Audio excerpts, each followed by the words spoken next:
اور دوسرا جملہ جو نہیں بولنا چاہیے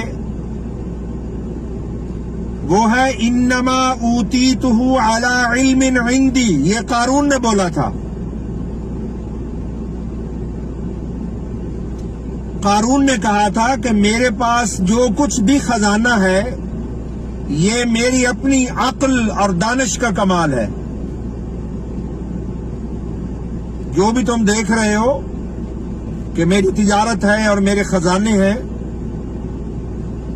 یہ میری ٹیکنیک کا کمال ہے، یہ میری سائنس کا کمال ہے، یہ میری سوجھ بوجھ، میرے فن کا کمال ہے۔ تو اللہ تبارک و تعالیٰ نے قارون کو زمین میں دسا دیا اس کے خزانوں سمیت۔ یہ نہ کہو کہ یہ میرا کمال ہے، یہ کہو کہ میرے پاس جو کچھ بھی ہے یہ اللہ کا فضل و کرم ہے۔